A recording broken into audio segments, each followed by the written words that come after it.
vamos tratar então da doutrina da igreja, dos ensinamentos da igreja. Algumas perguntas você já fez aqui. Padre Paulo, por exemplo, a Almira Miranda, ela é nossa sócia, inclusive. Muito obrigado, viu, minha querida? Ela quer saber sobre o ensinamento da igreja sobre o purgatório. A pergunta dela é interessante. Ela quer saber como é que a igreja concluiu que existe o purgatório. Bom, veja, o que acontece é o seguinte: existem alguns sinais dessa realidade do purgatório já na Sagrada Escritura, não é? Em parábolas de Jesus, por exemplo, em que Jesus diz que a pessoa será jogada no cárcere e não sairá de lá até que não pague o último centavo. Existe uma outra passagem de São Paulo, na primeira carta aos Coríntios, capítulo 7, se não me engano, não é? Em que São Paulo fala, agora o capítulo, talvez eu esteja equivocado, mas São Paulo fala claramente de que a obra de cada um será provada no fogo, não é?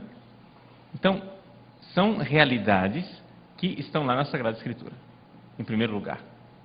Segunda coisa, a igreja, ela crê também que nem tudo precisa estar claramente na Bíblia.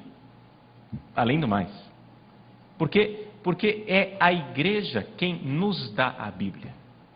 Nós recebemos a Bíblia, ela é a palavra de Deus que vem do céu, mas nos vem através da igreja.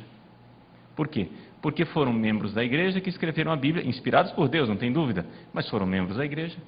E foi a igreja, com a assistência divina, quem discerniu quais os livros que faziam parte da Bíblia ou não. Então, nós, na verdade, precisamos, em primeiro lugar, crer na igreja. E o que é esta igreja que nos deu a Bíblia, que nos deu os 7 sacramentos, que nos dá a doutrina, nos ensina? Desde o início, a igreja sempre teve a prática de rezar pelas pessoas falecidas. Que a nossa oração, ela, de alguma forma, ajuda estas pessoas falecidas. Por quê? Porque não é morreu, já está tudo decidido. Morreu, a pessoa, ela se apresenta diante de Deus, acontece a decisão da sua vida, mas se ela não estiver pronta para isso que ela está decidindo, ela decide ir para Deus, mas não está pronta. Então ela tem que se purificar. E a igreja crê que nós podemos rezar por essas pessoas para ajudá-las.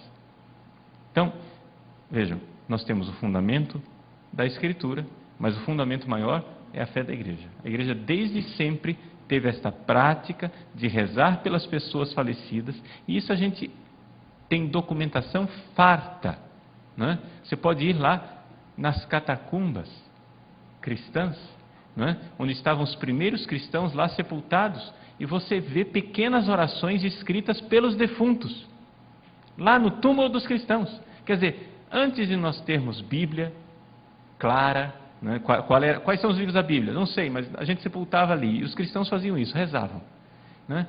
Depois, as orações na missa, pelos defuntos. Quer dizer, uma prática, nós temos aí uma prática da igreja de 2000 anos. Então, não há dúvida nenhuma. É doutrina da igreja, inquestionável, que a pessoa, uma vez que ela está salva, não está necessariamente no céu.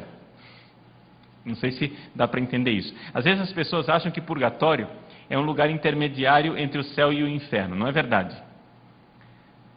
O purgatório é um lugar onde vão as pessoas que já estão salvas. O purgatório só tem uma porta de saída, que é para o céu. Ninguém do purgatório vai para o inferno, não tem perigo. Já está salvo. Só não está pronto para entrar no céu. Então, digamos assim que a ideia é que o purgatório é o vestíbulo do céu, ou seja, um lugar onde você se prepara para entrar para o céu. Onde você, digamos, põe a roupa do banquete para poder entrar na festa. Você se prepara. Então a igreja crê isso, que as pessoas salvas não estão necessariamente no céu. Nós podemos ainda rezar por elas num estado que é um estado temporário. Portanto, nós sabemos que não é para sempre. Purgatório não é para sempre. Não existe purgatório eterno. Purgatório um dia acaba. Pode ser cumprido, né? Mas um dia ele acaba. A Leila tem pergunta para o professor Felipe, e logo em seguida ela faz também outra pergunta para o padre Paulo Ricardo. Vamos lá, Leila. A pergunta veio pelo e-mail. O nome dela é Leila, de Guaratinguetá. E ela pergunta o seguinte: qual o intuito da oração pronta? Qual o objetivo do terço? Não consigo entender o porquê de rezar o terço, já que é uma oração repetitiva e acaba se tornando automática conforme as Ave-Marias vão sendo rezadas. Não é melhor orar dialogando com Maria? Se posso conversar com a mãe, por que ficar repetindo uma oração pronta 50 vezes? Eu me lembro que na encíclica que o Papa escreveu sobre o Rosário, ele diz assim, por exemplo, que a Ave Maria, ela não é uma oração mariocêntrica, não, ela é cristocêntrica, ela não é centrada em Maria, ela é centrada no Cristo. E o Papa está dizendo uma coisa muito importante, nota que coisa interessante, a Ave Maria, ela gira em torno de uma palavra. Que palavra é essa? Jesus. É a palavra que está no meio da Ave Maria. O Papa diz como se fosse uma dobradiça em torno da qual a Ave Maria gira. Ave Maria, cheia de graça, bendito o fruto do vosso ventre, Jesus, Santa Maria. Então, quem é glorificado em cada Ave Maria é Jesus, através da sua mãe, da glória que ele quis dar à sua mãe. Então, são 50 vezes, como você reza o glória, que dá glória à Santíssima Trindade, você mais de 50 vezes está glorificando Jesus, bendito fruto do vosso ventre. Ora, é uma oração de louvor, de glória, de exaltação. Tá? Ora, então, quando nós pedimos a intercessão de Nossa Senhora e pedimos pelo terço, nós estamos fazendo a oração mais poderosa de intercessão que pode ser feita. Todos os santos e santos doutores, santos padres, são unânimes em dizer: não há intercessão no céu mais poderosa do que a da Mãe de Deus. Porque ela é Mãe de Deus. E nós dizemos 50 vezes: Santa Maria, Mãe de Deus. Não tem ninguém mais importante para você invocar ao lado de Deus do que a Mãe dele. Rogai por nós, pecadores. Agora, quer dizer, então é uma oração, eu diria assim, bombástica. É uma oração que detona o mal, que tem poder extraordinário. Mas é preciso experimentar isso. Né? Mas eu queria que o padre Paulo dissesse alguma coisa sobre isso, que deve ter mais coisas que eu não tenha dito aqui. Eu acho que o principal para responder, né, essa pergunta da Leila é o seguinte: Leila, o problema maior é de atitude diante das coisas que a igreja propõe. O que é que eu vejo em você? Eu vejo uma pessoa de boa vontade que está procurando a verdade. Mas em questões de religião, a gente tem que procurar a verdade com uma atitude diferente de quando a gente, por exemplo, procura na ciência ou procura na filosofia. Quando você está procurando a verdade no campo científico, o que vale é o argumento, né? Ou seja, evidente. Então, se você tem um bom argumento, você acredita na coisa. No campo da religião, a coisa é diferente. Pode ser que a sua cabeça não entenda muito a razão, mas por causa das pessoas que estão te dizendo aquilo, você lança as redes. É a atitude de São Pedro para Jesus. São Pedro tinha a racionalidade dele, ele era pescador, ele entendia daquele negócio. Né? Disse: olha, Jesus, nós pescamos a noite inteira, não pegamos nada.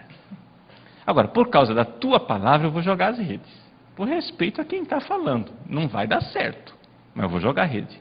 Jogou a rede e veio o peixe. Então, veja, eu vou confessar uma coisa para vocês. Eu, quando era mais novo, meio racionalista, né? Jovenzinho racionalista, eu também tinha uma certa birra com o terço. Né? Eu dizia: não, pera lá, eu sou padre, espiritualidade litúrgica, né? Para mim é muito mais importante eu rezar a liturgia das horas, né? Eu estar com a liturgia da igreja, porque afinal das contas, o terço foi uma invenção recente, né? O terço é uma invenção desse segundo milênio, afinal, todo o primeiro milênio nós vivemos sem terço, para que é que nós precisamos de terço? Aí foi que eu parei e vi que naquela minha atitude eu estava errado.